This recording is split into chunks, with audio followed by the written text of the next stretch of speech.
Let's talk about the Chargers. The only words I can use right now as it relates to the quarterback, Justin Herbert, let it rip. Chargers can't run the football. I'm alarmed that the Chargers are not protecting Justin Herbert. They're exposing him. He's been sacked 24 times. But Justin Herbert has 10 touchdowns and only one pick this season. He's got a QB rating of 101. Now, they play Tennessee this weekend. Tennessee is miserable. Tennessee is 32nd in the NFL in offense, all kinds of quarterback problems. Get this, Tennessee is number 1 in the NFL on defense. You talk about wasting great defensive efforts. Their offense is averaging only 296 yards per game. They're dead last. Their defense is giving up 269. That's number 1 in the league. Chargers win this game, but after the Chargers win this game, then they start playing real people. You know, they got to play Baker Mayfield, Tampa Bay. They got to play in Atlanta against Kirk Cousins. They got to go face Patrick Mahomes, Arrowhead Stadium. They got Joe Burrow, Cincinnati, coming in. So they're going to start playing real people. Should be 6-3 by the time we do the Monday bonus podcast, but then they start playing real people. So you got Chargers, Tennessee. Baltimore, Cincinnati. This Thursday night game is a doozy. I've been following this a long time as a voice of the Chargers and Seahawks. I pay a lot of attention to statistics. I read stuff till my eyes fall out of my head. Stop laughing. You know I do that. I know you do. Lamar Jackson has a quarterback rating of 120. I've never seen that type of statistic over the course first half of the season, 120. So you got Lamar Jackson. Wow. You got Derrick Henry. You got 2 tight ends. You got 3 wide receivers. So you got Baltimore sitting on all the cylinders, and they're going to play the Bengals and Joe Burrow. Joe Burrow's got a quarterback rating of 108. Joe Burrow's got 20 touchdowns and only 4 picks. He's doing this whole thing in Cincinnati almost by himself. Outside of Joe Burrow and Jamar Chase, who else did the Bengals have? So that's an interesting Thursday game. Sunday, this will be fun. You think Jaden Daniels, pretty good quarterback, Washington? Yeah. Jaden Daniels, meet J.T. Watt. Washington, Pittsburgh. That Commander offense against that Steeler defense. Now, Jaden Daniels has over 2,400 all-purpose yards. Their offense is averaging 392 yards per game in Washington. That's really special. But then there's the Steeler defense. 15 takeaways, 19 quarterback sacks, giving up only 310 yards per game, and just making life miserable for quarterbacks.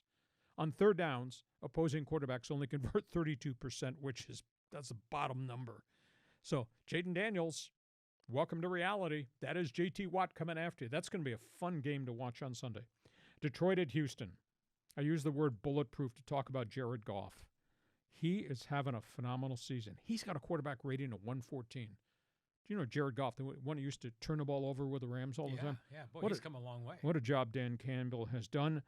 You got Detroit, Houston. Now, there's a big issue developing in Houston. They have a ton of injuries.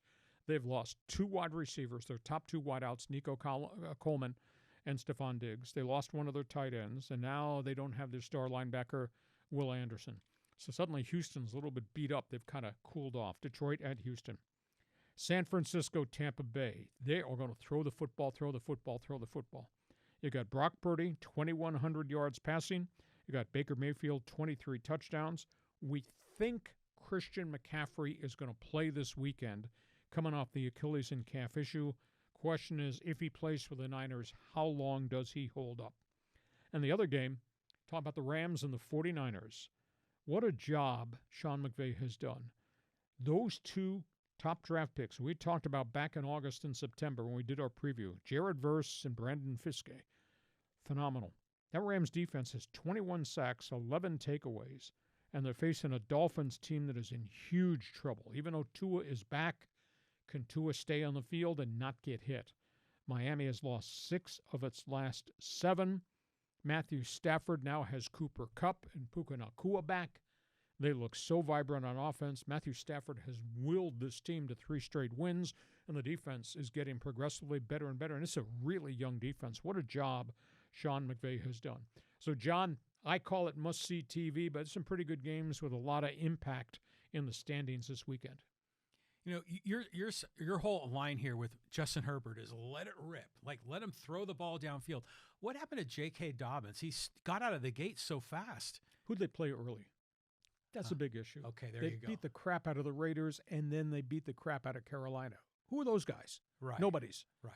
Chargers haven't really, quote, beaten any named teams. Any named teams show up on a schedule a week from Sunday. I'm taking nothing away from Justin Herbert. I just think he's a phenomenal quarterback. He's a hell of a talent. Needs a little bit more help around him. But the proof will be in the pudding a week from Sunday when they start playing. They start playing, John, real people. Real people. Yeah, here we go. And the other games, like the Ravens, Lamar Jackson, 120 quarterback rating. Phenomenal. I mean, who has a rating like that? Like I've seen cases where maybe in a game it'll be higher, but not for a season. Half a season, 8-9 games, 120 rating. And again, this is the first time in his life he's complimented by heavy-duty running backs and receivers and tight ends who can catch balls, and he is a threat to still run the football. That guy, at this point, I think we put his name in the same sentence with MVP of the league.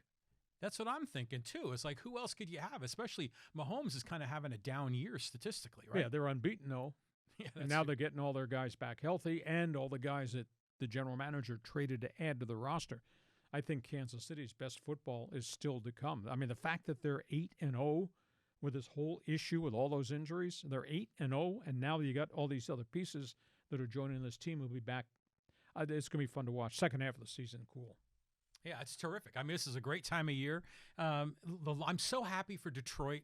You know, maybe they're going to make the next step to get to the Super Bowl this year.